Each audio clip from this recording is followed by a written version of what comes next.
Hello, welcome back to LudoNarraCon 2025. Danny O'Dwyer here from Noclip, and I'm delighted to be joined by Julián Cordero, designer on Despelote, a game near and dear to my heart as a fan of football and as a fan of minnow nations qualifying for international football tournaments.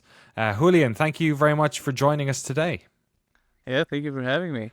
Congratulations on your IGF win as well. You were in many categories. You won excellence in audio, pipped to a few of the awards by fellow NYU game alumni.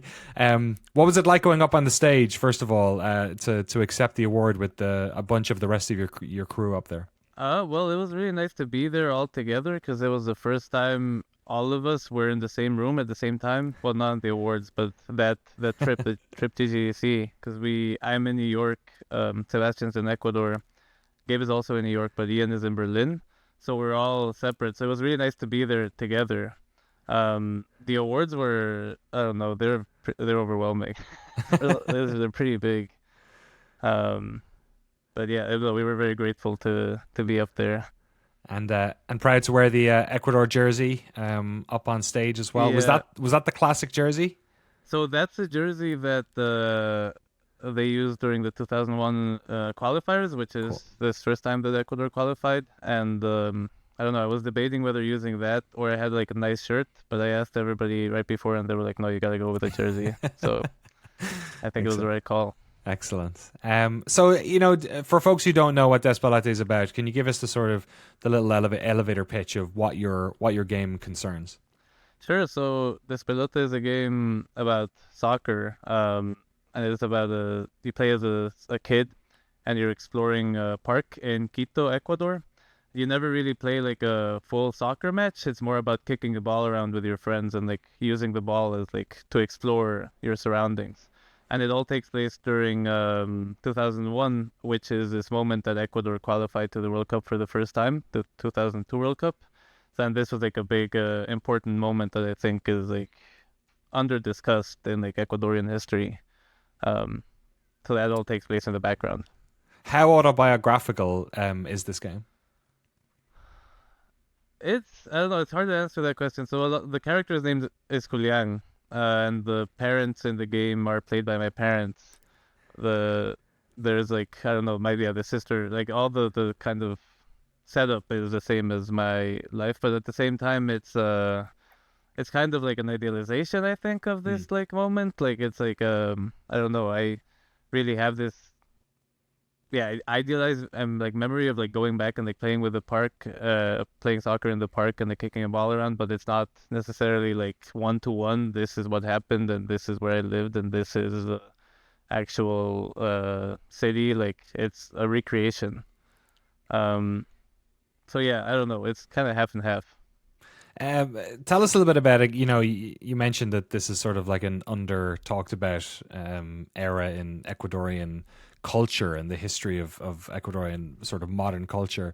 I come from a country that had a incredibly similar moment in time when Ireland first qualified for the World Cup in Italy in 1990, and then we had a similar thing to Ecuador qualifying again to the next one and getting to the round of 16 as you guys Mm, also did in 2006. We did it in 1994 in America, and it completely swept like the nation. People who never watched a soccer game in their lives there was no cars on the street during the games, right? That uh-huh. type of thing. So I completely understood the importance culturally of what was happening in Despelote. But yeah, can you say in your own words, kind of like what was it like there during that time?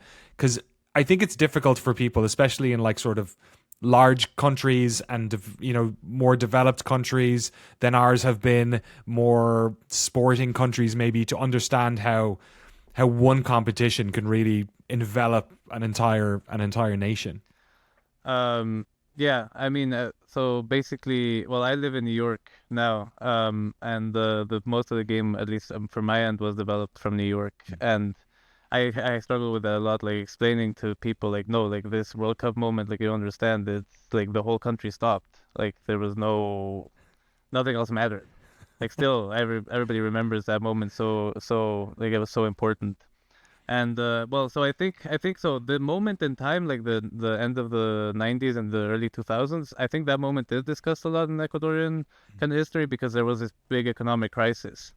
Um, and there was like we became the country became dollarized, so we started using the U.S. dollar instead of the previous currency we used, and it was like this huge moment where like a lot of people lost their savings. It was like I don't know. That is like everybody remembers that.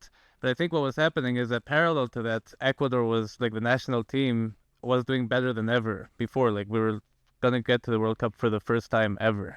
And that was yeah, it just had never happened before, and it was like crazy to like imagine Ecuador being there. And I think people like we come from this like tiny country that like a lot like most people around the world don't even know where it is exactly. And all of a sudden we're gonna be playing, there against like Italy and like playing with all like the taking the center stage of the world. And I think people really like because we were coming from such a like kind of this like depression as a country, Right. it was really easy to like hold on to that and be like, okay, well, this is this is there's hope after all. And I think for me, like that's one of my earliest memories that like the qualifying, and I think for me it's like there is like a before and after, or like there's like it's like a very important like my generation grew up after this moment. My generation grew up after we had qualified to the World Cup. Like we had proven that we can do it. We can be there with all the greats.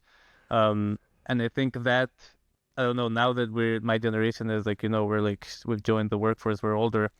I think that like has a big impact. I don't know exactly what it is, but I feel like that is important. So that's why this moment in time I think was important and why we decided to set it then.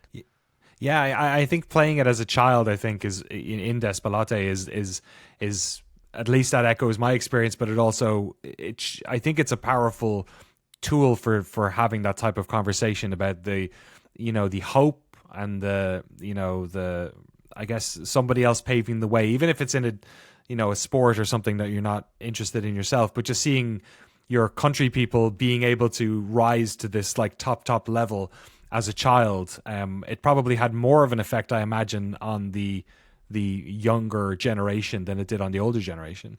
Yeah, well, it's interesting when I talk to my parents about it now, it's like they never had that moment as a kid. Like they never like for me it was like as a kid I had this moment where like, oh no, Ecuador is actually good.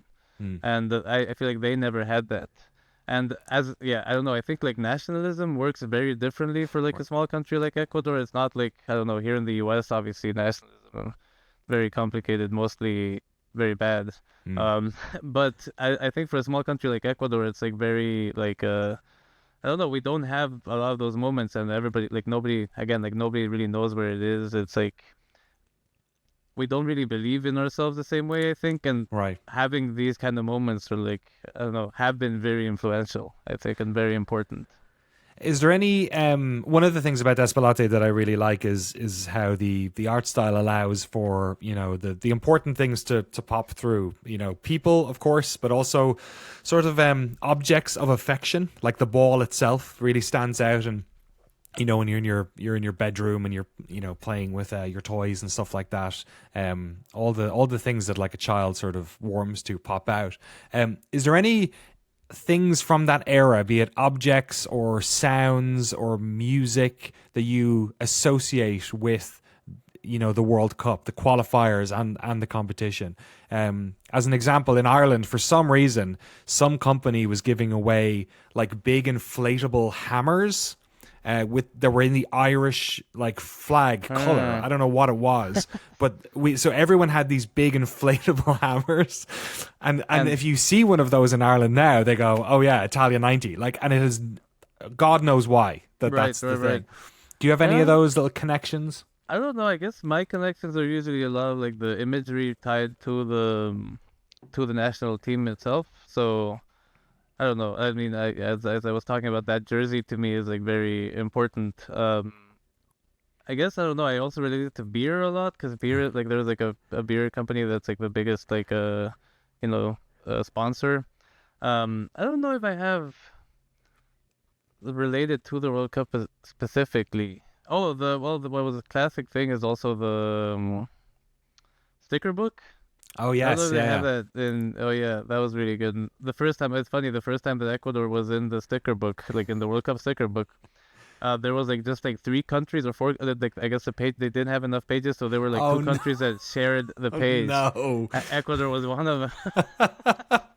That's so I, mean. I still remember the having Ecuador just had half of what everybody else had. Oh But we God, it were was. still all very excited. No one cared. It was like, okay, it doesn't matter. We're still here. I'm trying to think who else in the 2002 World Cup were you crammed in with like Saudi Arabia and Yeah. someone Well, like I that. guess they do it based on the groups. It might have been with, because Oh, we were in the same group with Italy, Mexico, and Croatia. Maybe it was with Croatia. I don't right. know. Tough group. In fact, Yeah, it was tough. no easy groups in the World Cup, but Croatia back then were pretty. Was that Davor Suker still playing for Croatia then? Oof, I don't know, Perhaps. but we beat Croatia. That was Right. we beat Croatia. We lost against Italy and Mexico, so we were out. You stopped Croatia from qualifying themselves. Yeah, I think so exactly. You were the giant killer. Yeah. Yeah. So tell us, I guess, about the original concept for this. Was that era and telling the story of that moment in time, was that the start of it, the seed of it, or did it come Mm, gameplay first? Or it was more.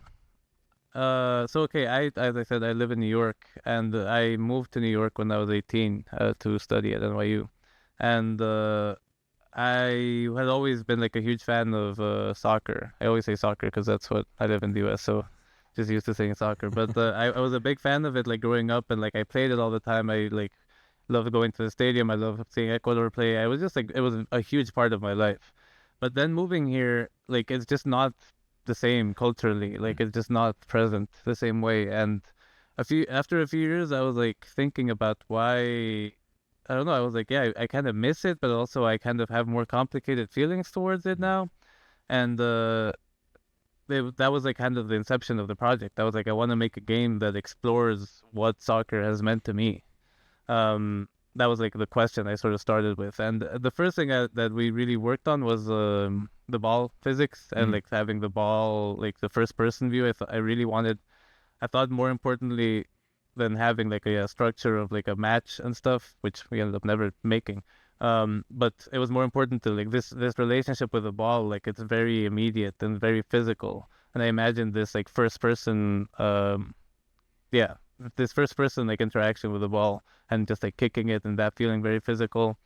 Um, and out of that sort of came everything else. At the beginning, we didn't know where it would be set, like what would if there was a story. It was more like just me and Sebastian, the artist. He was like doing all these animations, and we were like trying to figure out the art style, but like not really knowing what was like the bigger picture. I think after maybe I don't know how long, maybe a year of development or like well, so this was part of like my graduation project. mm. Um, After that, we sort of had a really good like prototype, but like it really didn't we didn't know how to like really close it. Like we had the kid like and you were playing in school with the kids. But it wasn't set in 2001 and it wasn't set like specifically anywhere. And that's where we like were like, okay, well, this has to like this needs like another layer. Right. That's around the time that Gabe Casillo joined the project as a producer or therapist, as I call him. Because he's a therapist because we like meet with him like once a week and he tells us what to do and like or like to listens to our problems and like points us in the right direction. Everyone Anyways, needs one. I really recommend it for games. I think it should be a real role. Anyways, we just like talking through it with him. We like started to realize that we needed to like really center it somewhere. And one of the things, for example, I had was that I had this idea that like soccer is like a universal language, Mm. and that like kicking a ball around, like you don't need to talk to anybody. Like you can just like sort of like by kicking it back and forth, that's a conversation. And you don't actually need like words. So I had this idea that there would be no words, like no dialogue at the beginning. But then that made it really hard to like not actually tell like a more like grounded story, which we also wanted to do. Um, so after many discussions with Gabe, because I was like really against it, I was open to trying a version of it where like I didn't write any of it, that where it Mm. would all be like just improvised conversations from friends and family. And that really worked really well, and really like the vibe of it. Just like you're kicking a ball around here while this is happening over here, and that felt really nice. So yeah, we were happy with that, and then that kind of led the way. And then this kind of idea of it being 2001 was like really important, because it's like, it's all about soccer, and that's like the most important soccer moment in Ecuador. All right. I love that you brought that up about the style of conversation that sort of happens around you, because in the final version of the game, you are being talked to, you are talking, there are distinct character interactions, but so much of the game and so much of that experience of young life is sort of adult life happening at this sort of altitude higher than you are. That's sort of this background noise, and it's so. I love it. I have a 6-year-old daughter at the moment as well, and it just puts me in her shoes in a way that I had forgotten about, where there's all these wonderful like pieces of exposition, I guess, in many ways, that if you did this in any other game, like an audio log, it would feel like, oh, here comes the story, they're telling me things.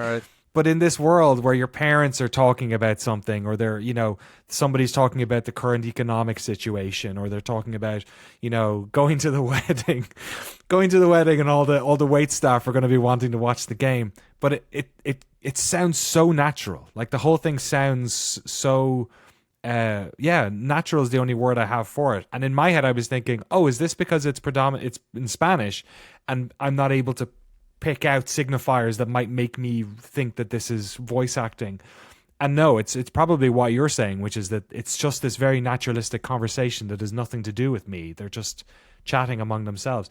You mentioned your parents, the voice to the parents in the game, is that right? Yeah. So you guys obviously won the award for audio. You went to Ecuador and recorded a bunch of stuff. How did you record that stuff? Did you just sit them down together and give them scripts and they chatted among themselves? Well, I didn't give them scripts. I didn't give anybody scripts. Really? As I was saying, the whole idea was that, like, I don't know, I just put microphones, and we're like, okay, well, you're in the car, like, for example, for that scene, you're in the car, like, I don't know, talk about conversations you would have had in 2001. And in that case, we were trying, okay, I guess in that case, we were like, okay, next, there's going to be a wedding later, which, when you play the full game, you'll see. But there's going to be a wedding, like, and they were remembering that exactly the wedding actually happened during a World Cup match. I was like, this is just real. I guess this is kind of autobiographical. And everybody was like, my grandmother, she didn't care about soccer. She like was like, oh, like, and then she was really offended that everybody was like telling her like, no, like, it's happening during the match. You have to show the game, otherwise no one's gonna come. And she was like, no, it's my wedding. Like, this is more important. Like, he was taking it very personally. So we were just talking about this with my parents, and they were just like laughing about it. So then we just like mic'd them.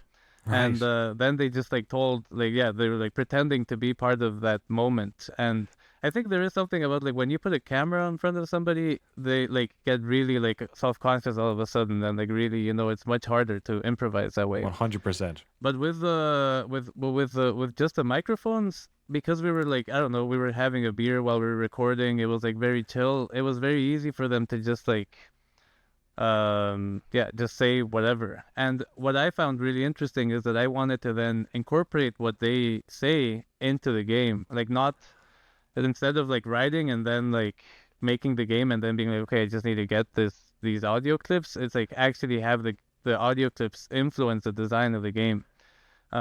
I found that like it's a very interesting challenge, but also like a way to make everything feel way more natural.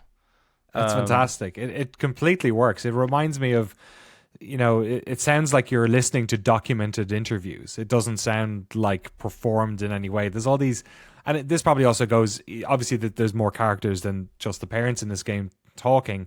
But in their case, and perhaps with others, that familiarity that they have, you get these beautiful little sort of giggles and reactions that you wouldn't get, or you might with like a very good voice actor, but it just feels so naturalistic. And even the sound, even the like recording equipment you used sounds appropriately analog or something.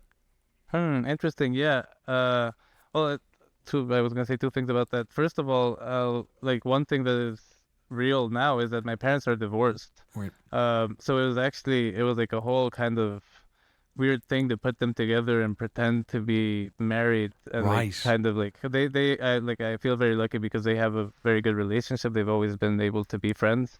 So it was easy to put them and do that, but that also brought up a lot of like, I don't know, there's a whole nother layer of that for me, Right.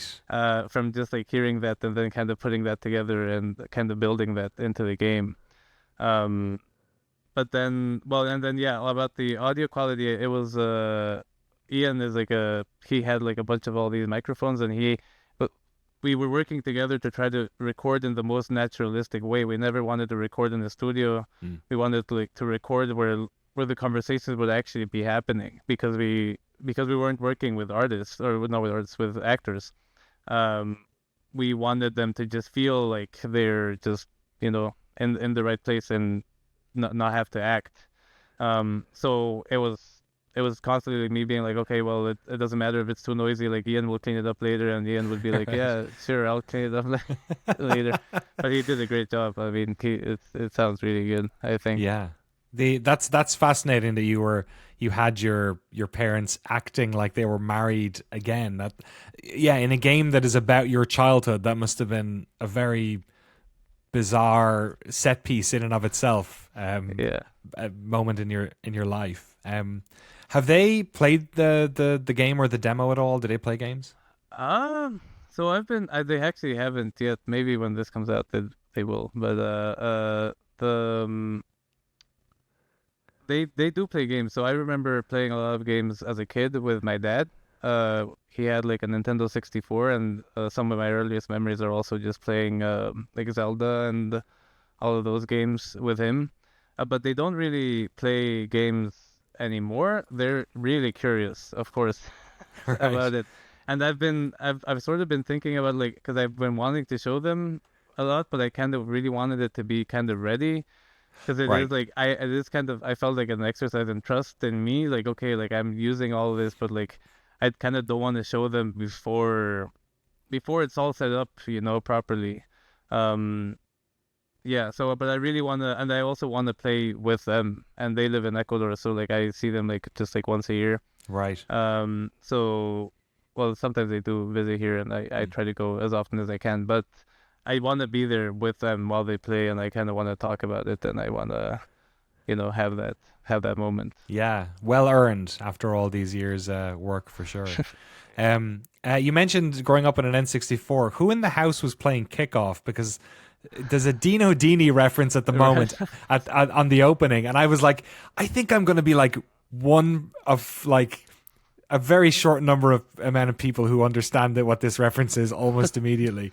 Yeah, who is the Kickoff fan? So the Kickoff fan is actually Gabe, the producer. Okay. He designed that game. I proposed that he designed the video game that you play inside the game. And we were talking a lot about soccer games, and he had played Kickoff, and he really wanted to kind of riff on that. We wanted it to be a simple version of, like, we weren't trying to replicate FIFA. We were trying to, and so we were playing a lot of those games first, and then, yeah, Gabe and I were just like kind of designing this this game inside. And then the title, I actually, we came up with it at the end because internally we just call it Despelotini. Nice. And so it's just been that we can not call it that anymore. Right. And then Gabe had the brilliant idea of like doing this kind of homage to Kickoff. That's cool. Very cool. Yeah. Me and my brother lost our childhoods to sensible soccer predominantly, but we also dabbled in Kickoff. They were the sort of the two up against each other. One of the things in that game, which a lot of these games in that's more of a sort of in mid early 90s era did, was play with the idea of how much the ball sticks to you. That it's like it's not like gridiron or a lot of other sports like hockey or any of these digital ones where the minute you get the ball or the puck or whatever it is, that it's sort of yours. Then there's this ability to lose possession of the ball yourself, and it's something you do expertly in the first person mode. How tricky was it to get all that working? Because I've played a lot of soccer games over the years. I'm I'm fascinated in this type of genre, but I was blown away by how natural and sort of correct it felt in this game. Like from the field of vision to the way in which your character sort of, I don't know, there feels like there's some sort of magnetic relationship between you and the ball. Like when you kick it, it doesn't feel like it goes, randomly away or anything. How tricky was it to get just that simple act of kicking a ball from that viewpoint working? So I think, as you say, I really like this relationship of like an analog relationship instead of like more like, I guess what would be digital, like just on or off, you have the ball or no. I really like that's how what it's like to play the kick a ball in real life. It's like you don't have a pass button, you don't have you just kick, Yeah. and that is the main kind of verb of this game. So it was really, yeah, that was like the first thing I worked on. Like I really just had this kind of vision of like, okay, well, kicking a ball, and then, just experimenting with like the kind of rhythm of it, and like the rhythm of like running with it, the rhythm of the kind of, again, like physical kind of sensation of kicking it. Um, I think to me that was really important. But ultimately, I mean, yeah, this game I've been working on it for almost 7 years. Right. We had like a very early version of it that kind of felt good enough, but I've been kind of tweaking it over the years. For a long time, there used to be a physical magnet, or not, well, not physical, but like there would actually like your vision would be would be stuck to the ball. Right. And now I was able to make it more like the ball is kind of going to the right place all the time. And I think it feels much better, but it is kind of like ultimately we just like following this concept of the most important thing is your relationship to the ball. The most important thing is like how obsessed you are with the ball. And that's been the kind of the guiding force of that, of just, yeah, your relationship with the ball and what those mechanics are.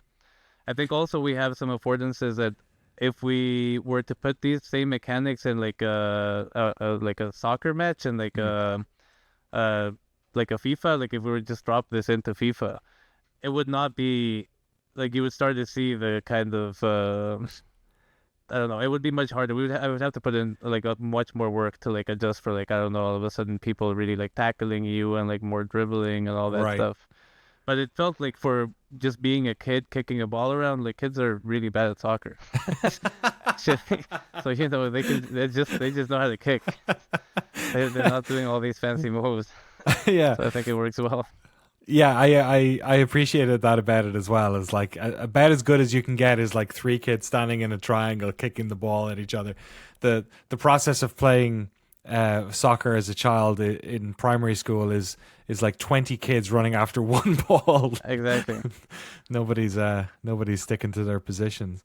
Yeah. Kids in this game as well, you play as a child, but there are loads of other kids too, and they tell you a lot about who you are and how you fit into this world. Your relationship with your sister is really beautiful in the demo. Like when you kick her off the television, like she's genuinely mad at you, and it kind of hurts. What was it like recording all that dialogue? Was that a similar process, or a lot of the dialogue of kids is sort of directed at you, so I imagine it's a bit more scripted.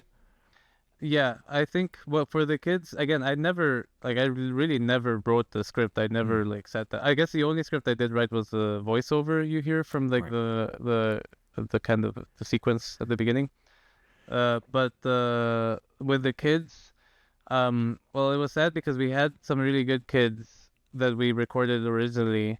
But then we took so long to make the game, and we had to make new recordings, and their voices were different. So we had to get full new recordings. But both times we did it, was it was more like I had a list of things they need to say, and but it was like still recording them all together. We like found these kids that were like all friends. Oh, so they terrific. had this kind of they already like knew how to like they were teasing each other and stuff, and. Well, what I did was first we were just literally playing soccer and like before we started recording and just getting in the mood. And then I just recorded them without like any instruction. So a lot of the conversations you hear are just like, yeah, whatever they were talking about and what they wanted to say. And then I had these things where I just like told them like, okay, now you have to imagine that somebody like there's this other kid that won't pass you the ball. what would you say? And then they would all take turns, like, oh, pass me the ball, or like, oh, you don't like be a ball hog. I don't know. Well, all that stuff. Like they would just like, and they would kind of like work off each other, which I think Right. really worked well. Like Yeah. because we were recording, I think if we had recorded them one by one, they would have not had the same kind of energy. So yeah, with that one, it was more like I had a list of things that I needed them to say, but trying to still keep as natural as possible. Yeah, and it really works. Like again, it feels so lived in and present. Like it's doing a lot of the work. Oftentimes audio does so much of the work and you don't really realize it, but I think the way in which you guys have approached the art style in this game as well just helps that stuff sort of sing even more.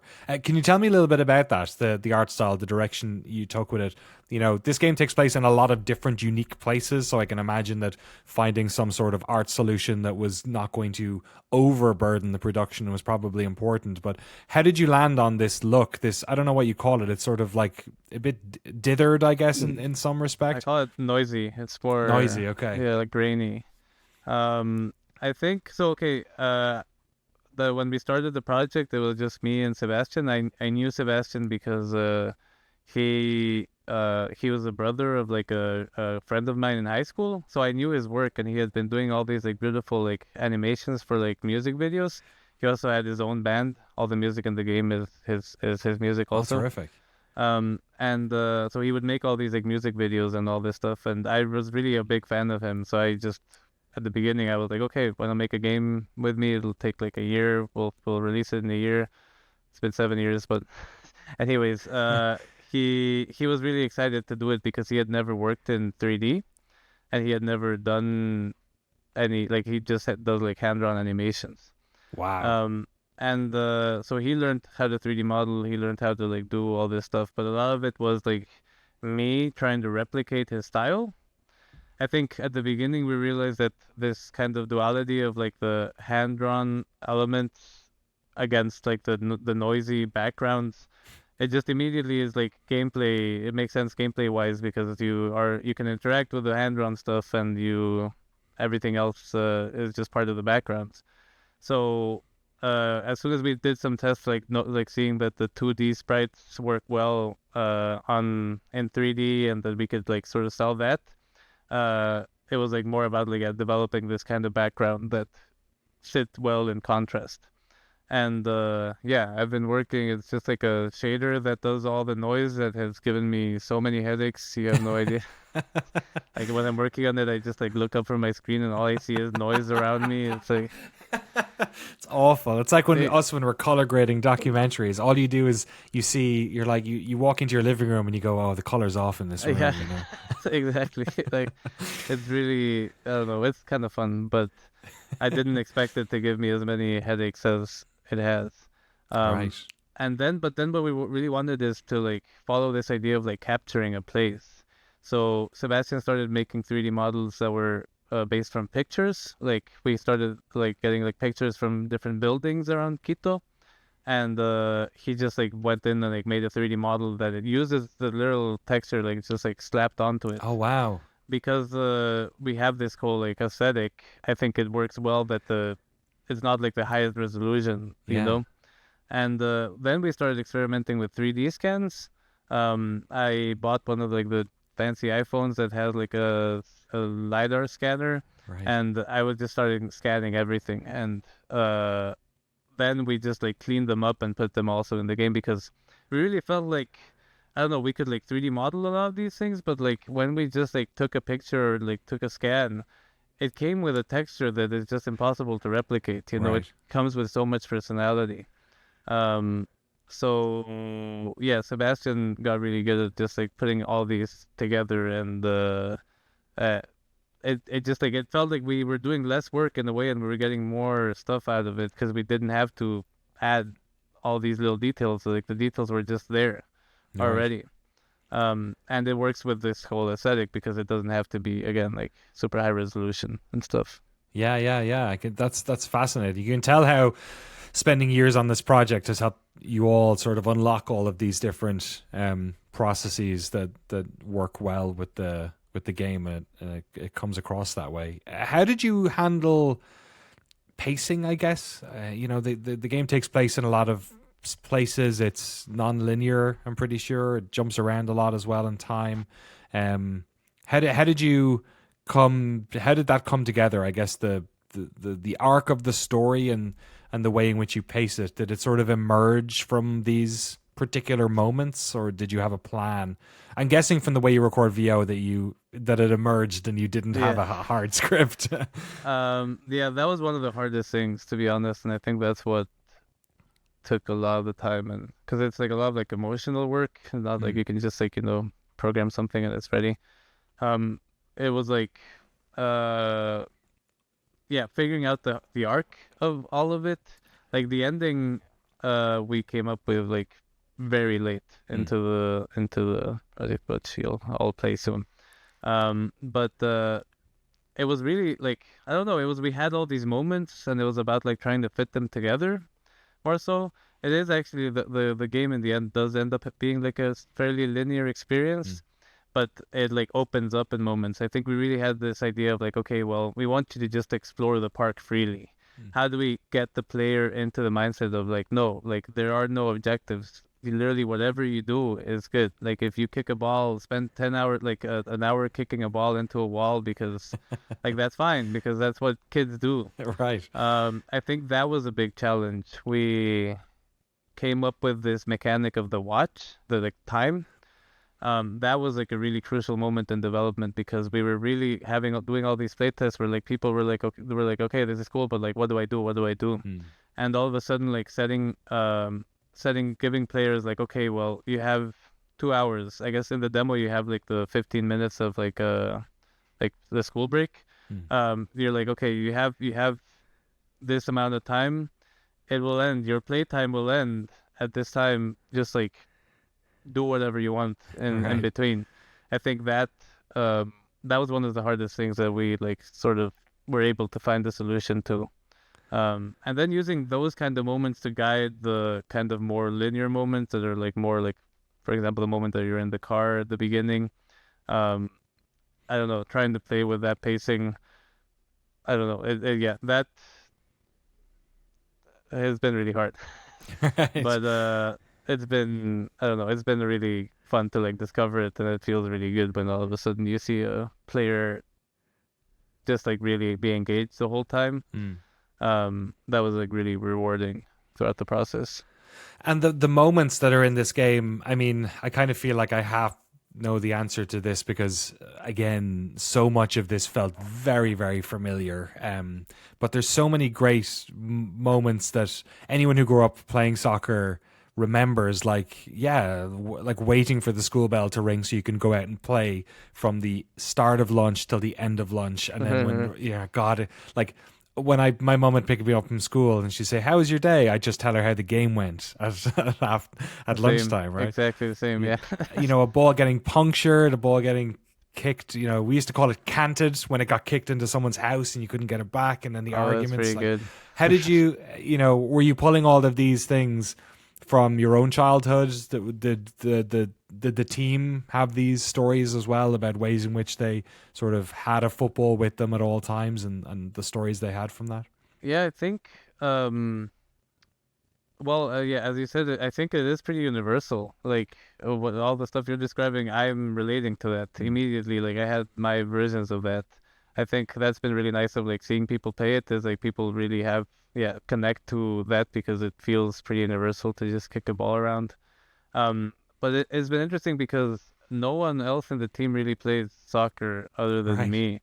Like Sebastian, who grew up around this time, he like obviously like is very aware of the culture of soccer, and like is very, understands it very well, but like he doesn't like it. And he would never watch like a soccer game on his own. But obviously we all have like similar experiences. The other members, Gabe and Ian, they're both American. So they didn't grow up playing soccer, but they still had similar experiences with other sports, with other kind of just like being a kid. So it was like a big, like just a combination of gathering a lot of stuff. And I don't know. It felt even just like yeah, having a ball like get deflated in the moment felt like a like very momentous all of a sudden because we've like developed this relationship with the ball. Mm, So it felt like even like kind of basic ideas would go a long way. right. Um, yeah. Well, Despelote, by the time this interview, this panel is out, will be out in the wilds. People can pick it up on Steam. How do you think you will feel once this is out in the world? Will it be? I mean, it must be difficult to let go of a project you've worked on for this long, but one that's so personal as well. I imagine it's going to be quite an interesting time for you and the team as well. I'm sure once it comes out. Yeah, I don't know. I've been thinking a lot about it recently. It really, it kind of reminds me of like when I graduated high school. Like I feel like I had this memory of like before graduating that I was like, okay, well, this is gonna end in a month, like what is it my life gonna look like? And I just couldn't imagine it. I had been like this school had provided this structure forever, and all of a sudden it wasn't going to be there, and I just couldn't imagine it. And I feel a similar thing now where like this pelote has been in the back of my head for the last like almost 7 years, and it's just Right. been there. And I don't know, there's been like productivity, like sometimes I'm like, very productive, some other periods of throughout the years have been less productive, but it's always been there. And now it feels like now like it's gonna leave me, and it's gonna just like go into all these people's houses, all these strangers that I don't know, and he's gonna have to like it's gonna have experiences with all these strangers, and I'm not gonna be there to see them. And I don't know, maybe I feel like the game is going to college itself. That's a very good way of putting it. I Yeah. like it. Julián Um, Cordero, thank you so much for joining us here at LudoNarraCon 2025. People can pick up Despelote on Steam. Any other shout outs you want to do while we're here? no, just the whole team. It's been really wonderful to work with everybody, and I don't know, I feel very lucky to be able to work with them, and that we have finished this, and that it's out and that people can play. Excellent. Congratulations to you and the team, and thanks again for joining us today. Thank you so much.